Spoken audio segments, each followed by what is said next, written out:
I don't kick him to call sleep. Okay, by popular demand, I guess I'm going to give you my life story. I'll start out back when I was in high school. I'm not what you consider your traditional student, all right? Your traditional student, in my opinion, is a person that goes to school, they complete high school, they go from high school and you go straight to college, right? That's your traditional student. I was not like that. And I always thought everybody was. I've come to find out that's not the rule by any means. As a matter of fact, that's rare. It happens, but it's rare. And when I was in school, I hated school with a passion. Just absolutely hated school with a passion.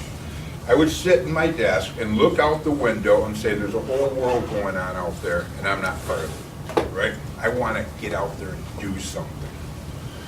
And I frequently did. To the point where school became more or less, how's the word I'm looking for? Became a nuisance is what it was. So I frequently decided I would do something else. All right. So I didn't attend school a whole lot. I used to skip school a whole lot. And I had a bit of a reputation. Oh hell, I had a reputation. There's no qualms about it. I grew up in Fruitport. Fruitport. I don't know how many people are familiar with Fruitport. Yeah, a couple of them back there. You know the main intersection in Fruitport, the main street downtown, and the crossroad where the library is and the drugstore? Okay, that was downtown Fruitport. There was no traffic light there. There wasn't a street light there. I lived 3/4 of a mile down the road, and my next door neighbor had chickens, and the guy across from me had pigs. It was very rural. It is not yuppie land like it is today. There's not all those beautiful homes that you see driving through there today. It was very rural. And we were poor, extremely poor. I've told people over the years, I said we weren't poor, we were poor. We couldn't afford to buy a second vowel. We were P-O-R, okay? That's how poor. We were very poor. And we had to come up with our own means of entertainment. We had 2 police officers, and they knew us by name. I had 2 brothers, and we were referred to as those damn Valley boys by the majority of people in the town. Everybody knew us. If anything went wrong, they went for those damn Valley boys.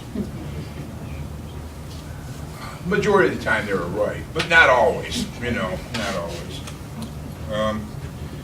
I will say, however, that as I was growing up, I never did anything that hurt anybody else. I never caused any physical pain to anybody else. I was accused of it quite frequently. Beating people up and carrying guns and shooting people and stuff like that. But it wasn't true.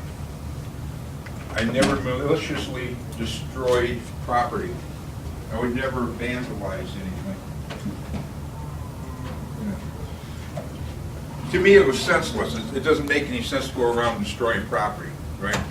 Now, if you own something that I took a shine to, I may, take custody of it. But especially if it was unlocked. If it was locked, it just took me a little longer. But if I wanted it, I would get it. I started smoking at the age of 14, started drinking at about the age of 14. And we used to have several ways. When you're growing up and you guys have ways of, what's the term, finding somebody to buy alcohol for you. We had it down to a science. We would go down to the rescue mission to get somebody sitting outside and persuade them to go to a liquor store for us. We'll buy you a bottle, you buy us a bottle. We never had to implicate somebody we knew, nor did we have to ask 20 people to do it. Hell, they'd see our car coming and they get in line. It's my turn, So, yeah, I had a colorful childhood. And I used to skip school a lot, as I mentioned. I skipped school one day on a Friday. Let's see, I was 1 month into my junior year, 11th grade, October, 1968. Decided to skip school, went downtown, Muskegon, the big city, and once again, nothing like it is now. The post office. I used to like to go to the post office because I'd go in there and check the wanted posters because I want to see if there's anybody I know. It was just the kind of gang I hang around with. And so after I checked the wanted posters, the military recruiters were in the same building, so I decided I would go up and see what they had to offer. Just on a whim. So I went to the Navy first, and the Navy told me to go home and get a high school diploma, then they would talk to me. So I felt a little dejected. I went to the Air Force, they told me the same thing. Well, now I'm feeling like the ugly girl at the dance, you know? Nobody wants to play with Mike, so I'm saying, well, I'm torn. Got the Army over to this side, and I got the Marine Corps on this side. I'm going to go talk to the Army. If they turn me down, then I'll go back to school. I said, because I don't want to be a Marine. Those people are crazy. So I went in and talked to the Army. Remember, this is a Friday afternoon, right? On Monday morning, I opened my eyes, and there was a poster on the wall about only giving your name, rank, and serial number because I was in Fort Knox, Kentucky. That quick. Friday afternoon, Saturday, I took my physical in Detroit. Sunday, you sober up, and they ship you on a bus down to Fort Knox, Kentucky. And Monday morning, I woke up, and there I was as in basic training. So I served 2 years in the Army, 1 year of which was in Vietnam as a combat medic. Got out, returned to Muskegon. So now I'm a high school dropout, unemployed, with no marketable skills. I don't know if you looked in the paper recently, but it's the same as it was back then. There is no help wanted combat medic, okay? But I was content. I was drawing unemployment, sharing an apartment with my cousin, and drinking a lot of beer. We had little else than that. We had a refrigerator, I remember that in there, that we kept cold, just so we could store our beer in. Other than the beer in the refrigerator, the only thing that was in there was a jar of French's mustard, which we lost the top. And there was a spoon stuck in it. And it was so cold in there, the mustard would freeze. So when we would get hungry, we would buy a pack of hot dogs, boil the hot dogs, and then submerge the jar of mustard in the boiling water to get it melted, and then we dip the hot dogs in the mustard. And when we're done, we put the mustard back in the refrigerator. That's what I lived on. Alcohol, caffeine, and hot dogs. That was my life. Well, I met a young lady at a party, and coincidentally enough, she was going to college here at the time. And she had a major in radio and television broadcasting. She wanted to be the first female to announce NFL football on TV. But back then, nobody did it. And I started dating her, and she asked me about my GI Bill and stuff, and I was going to college, and I assured her I was not college material. Because in high school, they're always telling you how you have to be a straight A student, right? I'm sure everybody's heard that. Well, I bought into it, I believe it. So she explained to me that Muskegon Community College has what they refer to as an open door policy. I don't know if you're aware of that. But Muskegon Community does have an open door policy. Basically what it says, we'll turn nobody away. If you come in and you want to take classes, you sign up, you can take classes here, regardless of how you did in high school. Now we test you now, which they didn't do then, but to help you succeed, but they signed me up. And I started taking classes here.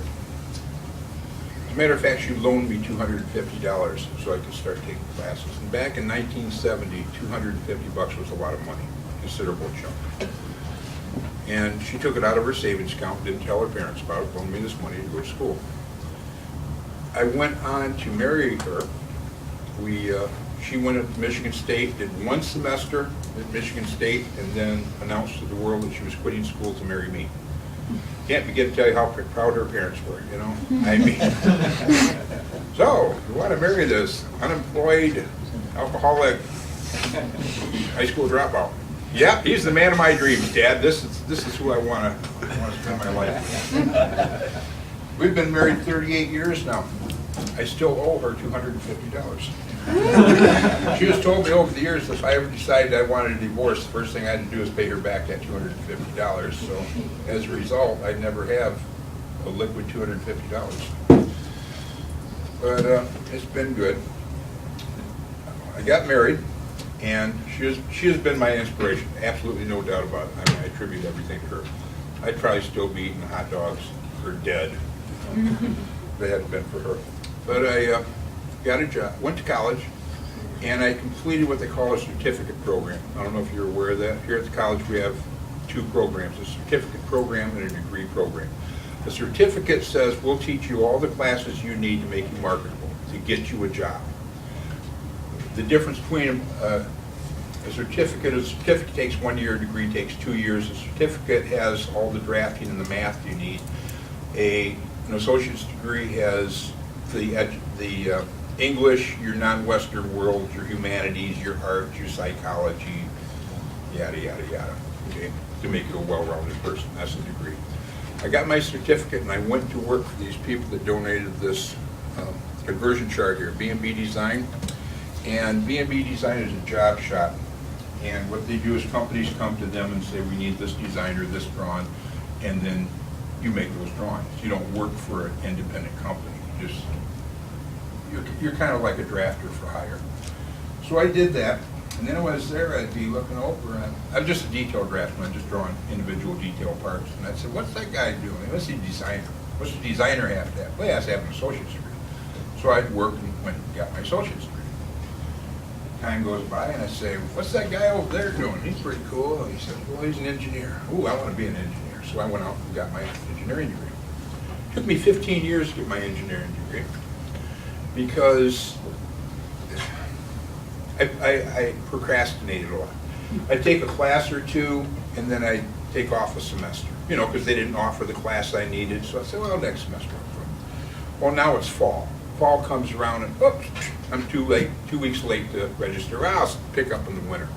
Winter comes around, I say, I really don't want to drive in the snow, I'll wait till spring, you know. So you just kind of put things off. And then you have actual legitimate things that happen. During that period, too, I went back and joined the military again, joined the Navy Reserve. 15 years after I got out of Vietnam, I joined. Spent 20 years with them and retired as a Master Chief. Do you have any military people in here? You know what an E9 is? Yes. Yeah, that's what I was. For those of you that don't know, have you seen the movie Men of Honor? Robert De Niro? Robert De Niro was a Master Chief. Yep. Okay, so I retired as a Master Chief. This is highest military rank for an enlisted person as you can get. So I retired as Command Master Chief. So during that time I got activated and I went to Desert Storm. So you can't go to school when you go into Desert Storm. My house burned down at one point. You can't go to school when you don't have a house. You know, your parents die, things happen. But eventually I did it. And the reason I tell you that is because it can be done. You know, I understand that it's hard. That's why I say I'm not your traditional student.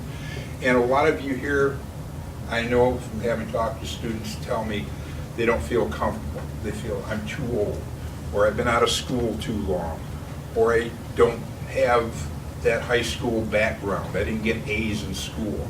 But you can do it. All right. I'll give you an example. When I joined the Army, one of the things they do is sit down and talk to you about your high school education to see where they're going to place you as far as a job. And at one point they asked me if I'd had any math in high school. I was proud of myself, and I said, yeah, I had 2 years algebra. Oh, that's good, man. Let me write that down. You're going to go places, 2 years algebra. What I neglected to tell them is I took the same class 2 times. What I also neglected to tell them is I failed the same class 2 times. I had 2 years algebra, but I failed 2 years algebra, same class. So when I started here, and I started working on my associate's degree, one of the classes was chemistry. So I thought, well, chemistry will be fun. Because you're going to mix liquids and I'll make stink bombs and things blow up. I didn't like that. If you've taken chemistry, you know it's all math. It's all solving for equations. And I didn't have a clue. Did not have a clue. And of course, everybody around me, in my eyes, is going 90 miles an hour. They're just zippity-doo-dah. I'm sure there were other people like me that were as intimidated and insecure as I was. But what I ended up doing was going down to Goodwill, and I bought me a used high school algebra book. And I taught myself algebra while I was taking chemistry. Got an A. So I know you can do it. It's hard, you know. It's very hard, believe me. I would go to work every day and I have a dozen questions for all these people I worked around that had the math and understood it because I didn't know. But I got through it. The other thing is it's worthwhile. It's very worthwhile. Now, what I'm about to tell you is going to sound like I'm bragging, but that's not my intent. All right? My intent is simply to illustrate to you the benefits of hanging in there, even though it may take you 15 years to do it. I had initially intended to retire when I was 55. I've been tucking away my nickels and dimes. Can easily do it, easily at 55. I paid off my house 20 years ago. I bought my wife a new car 3 weeks ago and paid cash. I haven't had a car payment in 15 years, 18 years. I make good money, even here now. I made more as an engineer, but I'm still doing well. And the reason I say that is, like I say, not to brag to you how well I'm doing, you know, is to say that you can be in that position. And I know it's hard. When you have to go to school at night, and your buddies are coming around saying, "Now let's go out and have a beer." You know, who is it? Pablo's got dollar beer night on Thursdays. I should have told you guys. Oh, you got Monday, Wednesday, class tonight. I was going to say half my class is going to be gone now. Pablo's has dollar draft beer night on Thursdays. You know, so it's kind of hard to turn down those temptations sometimes. I like my beer, but I would turn it down, and it has paid off. You'll hear me mention my wife a lot. As I mentioned, she was a great source of inspiration to me. And after I got my bachelor's degree, she wanted to go back to school, but she changed her major. She decided not to do radio, television, broadcasting. She went to Aquinas and got a degree in theology. So she's a pastoral minister for the Catholic Church. I refer to her as church lady a lot. And we're directly opposed, as opposite as any two people could be. They say opposite attract, man, it must be, and it works.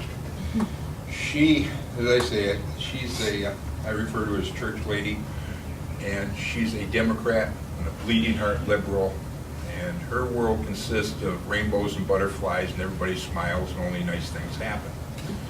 I'm just the opposite. I'm just direct, polar opposite. I'm military. I'm a war hawk. I'm a warmonger. I'm a right-wing conservative Republican. We don't discuss politics. And, but we're just absolute direct opposite. And we have different friends. We have different circles, you know. But we get along well. And she's doing good. She went back and got her bachelor's degree. After what happened, the way I ended up here is, like I said, I was planning to retire at 55, and when I was about 50 years old, the wife says to me, she starts realizing that I could make it happen, that I had enough money tucked away and it could actually become a reality. And she doesn't like that. I don't know why. She's an old world German, you know, and a strong work ethic. Her idea of a normal life is you work all your life until the day you're out plowing the field and you drop over dead. Then you got a good life, but nobody ever retires. They just work till they die. So she says, you know, if you retire at 55, she says, you're going to sit on the couch and you watch your movies, of which I have a lot. And she says, and vegetate. She says, one day we'll come in and find you dead there on the couch where it's just kind of grown around you. You become part of it. She says, you have to figure out something else you can do to get up off your ass and go out and do something. You know, maybe supplement your income, get a little sunshine on your face once in a while. So at the time, the Navy had sent me to military instructor school, and I was teaching classes for them. I was teaching classes in military leadership. I go to different reserve centers every month and teach classes, and I love teaching. I'm a ham. I mean, I'm up in front of you now. It's like being on stage, you know. I don't teach. I don't lecture. I give performances, you know. Before I come out here, I'll be talking to somebody, I'll look at my watch, I say, I gotta go with showtime, you know, because that's what I do, I perform, you know, and I love it, I'm ham. But she says, I saw in the paper where Orchard View Community Ed is looking for teachers. She says, could you teach blueprint reading? I said, oh yeah, I can teach blueprint reading. I love it, it's absolutely great. You know, I came home, she says, how was it? I said, it's super. I said, all I do is stand in front of these people and talk about stuff. Blueprint reading, for instance. I say, oh, if I was sitting in the bar drinking beer, I'd be telling people this for free. They're paying me to do this, you know. So I taught that, and then Orchard View asked me if I teach geometric dimension and tolerancing, I did. Mona Shores got wind that I was doing it, so I started teaching for them. The college here got wind of it, so I started teaching for them.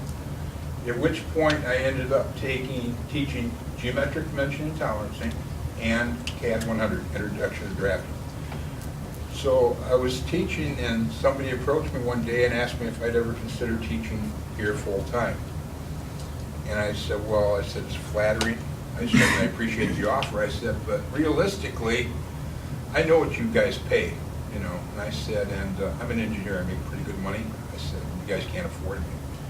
And they said, well, we know we can't afford you. This is what you're making with salary, but we got great fringe benefits. And I said, well, I've been there 20 years. I get 5 weeks paid vacation. I got all my medical, dental, retirement out. And they said, well, you wouldn't have to work Fridays. You don't work May, June, July, or August. Man, that's kind of like being retired now, you know. So I said, yeah, I think I can make that work. So I negotiated a salary, less than what I was making, granted, but not considerably. And I started working here. Don't have work Fridays and don't work during the summers. And I told people would say to me afterwards, they say, Mike, they said, what do you do? And I tell them I'm semi-retired. I work part-time now. And that's basically what I do, you know. So the college has been real good to me. Ferris gave me a scholarship. Ferris has a scholarship they give to every college so that any instructor at a community college in the state of Michigan, of which there are 28, can go on and get their master's degree. So I signed up for that and I got my master's degree. So I have a bachelor's degree in engineering and a master's degree in career technical education. And in all likelihood, this is maybe my last semester. I'm going to be 59 now. I'm going to be 60 in February, and I think I'm going to finally retire. However, I'm starting to have some second thoughts about it. Yeah, I know. So I may hang around. I'm just kind of thinking about it a little bit. Call you Brett Favre? Pardon? So we call you Brett Favre? Yeah, that's a sports thing, huh? Yeah. See, I don't know anything about sports either. I tell people there's 3 things I hate in the world: cancer, terrorists, and sports, but not necessarily in that order. I despise sports, hate it with a passion. Never understood it. Never understood. This competitive thing, paying athletes millions of dollars. What do you do for a living? I catch the ball. Well, what else do you do? I throw the ball. You know. Yeah, for this I went to college, so you catch the ball. All right, anyhow, yeah, I'm not a big sports fan. Don't take it personal. I mean, you know, there's billions of sports fans out there. I married one. Remember I told you my wife wanted to be the first gal that did Major League Baseball? When I was dating, or football rather, when I was dating, we'd go over to my parents' house, and her and my dad would sit at the kitchen table and talk sports for hours on that, because she knew all the players, all the managers, who played for who, their stats on, things like that. I told my dad at one point, I said, I'm dating her just so you have the son you always wanted, you know. Yeah, I'm not a big sports fan by any means. Okay, so that pretty much brings us up to date. I hope you got what you want there. Yep, it was excellent.